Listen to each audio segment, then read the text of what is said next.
Unfortunately, I'm back on top in June. that's I life said that's life. in Louisiana means that you are nearly twice the national average as a pedestrian for being fatally struck by a car. A report released this week by the Center for Planning Excellence found that our state, our beloved Louisiana, has the third highest pedestrian fatality rate in the nation. I found it interesting and very, very disappointing that when it comes to states, we are the third highest, nearly twice the national average. And when it comes to metropolitan areas, Baton Rouge ranks as the 19th worst metropolitan area for pedestrian safety. To maybe help put it in perspective, New Orleans was the 38th most dangerous metropolitan area for pedestrians. In other words, it's twice as dangerous as the national average in our entire state, twice the New Orleans number for metropolitan areas to be a pedestrian or a bike rider here in Baton Rouge. Joining us to talk more about this for this segment is Doug Moore, Vice President of Bike Baton Rouge. Doug, Happy New Year to you, and how are you today? I'm well, Clarence. Happy New Year to you. Thank you, sir. As an avid bike rider, Doug, what are the numbers? Do the numbers about Baton Rouge surprise you any? Honestly, not really. No, they don't. Ouch. And why do you say that so easily, so readily, Doug? Well, anyone who walks or rides a bike regularly, especially for transportation, they see it every day.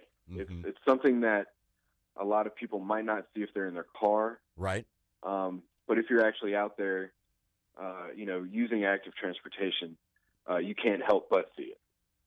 As far as you can tell, Doug, what do most Baton Rouge bikers feel about the way they're treated on the roadways here in Baton Rouge? Well, it varies, to be honest. I mean, by and large, people are courteous and respectful. Uh-huh. I think a lot of the animosity comes from just, us not engaging each other, people not knowing the laws and the protocol and the decorum and that sort of thing. I think people driving, for instance, may not realize that someone on a bike has the full right to the full lane, right? And that's actually state law, right? So they might get upset at the person when really they should be upset about the poor engineering, the poor design. Which is a great segue to my next question. On a scale of 1 to 5, Doug, where would you rate our city's leaders as far as pushing legislation and programs that would make our area more bike-friendly and encourage people, when possible, to get out of their cars and onto something like a bicycle? Well, it's not an easy question to answer. I guess it would depend on which leader you're talking about, honestly. Well, just in general, the leadership, in general, the governmental leadership of Baton Rouge. How would you rate them? Well, I think they want to do well. I want to rate them high. Mayor Holden was great at it. We did, the city was definitely a lot better than it was when he took office. Right. I'm very confident in our new Mayor Broom. She has promised to do a lot of good things, and I think she's genuine when she says that she wants to make the city more pedestrian friendly, more bikeable, to increase mobility, to increase safety, right, to get people more active and healthy. recently, Doug, voters in EBR rejected the Green Light Plan 2.0. That plan would have provided funding for more sidewalks, more bike paths, and more. I know that had to be a little disheartening to the cycling community. Well, it was, and certainly was disappointing. I would just like to point out, we're choosing to kind of see a silver lining there. There was actually two parts to that proposal. Right. The additional property tax that would have created capacity projects, which for those who don't know, that means wider lanes, more new streets. That's the car half of that. Right. Now the other half, the rededication of the sales tax, which would have provided enhancement projects, which is your bike lanes, your paths, your sidewalks. Right. That actually passed.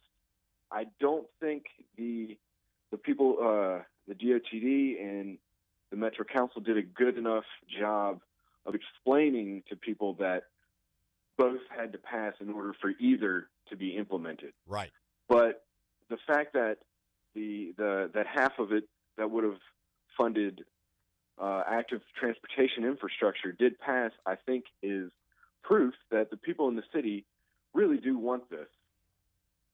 Are there any things that immediately come to Doug Moore's mind as ways that we can reduce the number of accidents involving cars and bikers and pedestrians? Well, speaking generally, we have to rethink. We kind of have to think holistically. We tend to think of different problems we have in Baton Rouge as separate, unrelated problems. Right. We have, as this report details, we have a road safety problem for vulnerable road users. Right. Another report recently that's in the Baton Rouge Business Report shows we have an obesity problem based on the preponderance of sedentary lifestyles. Right. We have a traffic problem. We have an air quality problem. Right. These aren't different problems. It's all one problem. Great and point. It is a car, almost 100% car-centric approach to transportation. And there's some who say, well, the way to solve traffic is we got to allow for more cars to be on the road. Well, that's not the cure. That's the disease. Yeah. And it's certainly not an efficient way to fix the problem. It's not. It's unrealistic, and it's unsustainable. And we have evidence of that every time you're stuck in traffic. If everyone drives everywhere they go, there's going to be traffic, and there's going to be unsafe streets, and we're going to have a generally unhealthy population. There's no getting around it. Yeah, I've never thought about it in that light, but that's a great way to tie all of those together. Doug, my producer, Carl Groton, that you spoke with just a few minutes ago, has a question as well. Carl? Doug, one of the questions that I have, and more concern than anything, is that a lot of times when I'm driving out on the streets, people on bicycles pay no attention to traffic lights or to traffic signs, and a lot of those things are just common sense. Sure.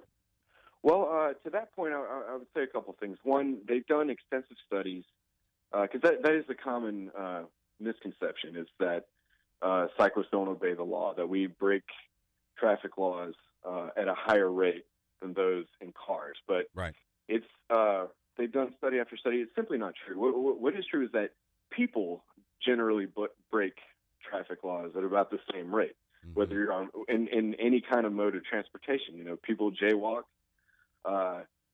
Cyclists may run a stoplight, which, by the way, many stoplights are triggered to only detect automobiles. So they literally will not change if for a cyclist, but veering off point. And then people in automobiles certainly break the law. It's just something you tend not to notice if you're also in an automobile. I mean, think of how many times you've changed lanes without signaling, rolled a stop sign, speed. Chances are, and I don't mean to single you guys out, but if you drove to work, there's probably a pretty good chance you broke the law on the way to work today. We'll probably do it on the way back. it's something that happens. And one last thing I'll add is, yes, there are cyclists who do flout the law, and that's never to be condoned. That's certainly not my intent. But when a cyclist does that, they don't risk anyone else's life. True.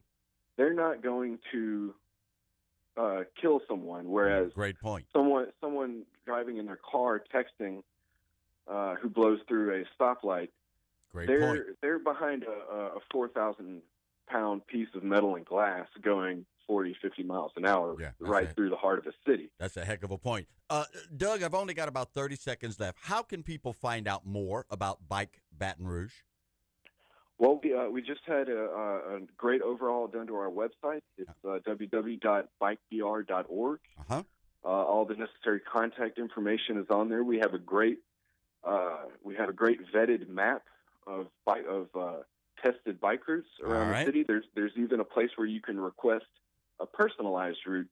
Got it. And our members will say what the safest place to get around is in our personal experience. Got it. Doug, great talking with you. Thank you, guy. We appreciate it. Last break of Hour 3.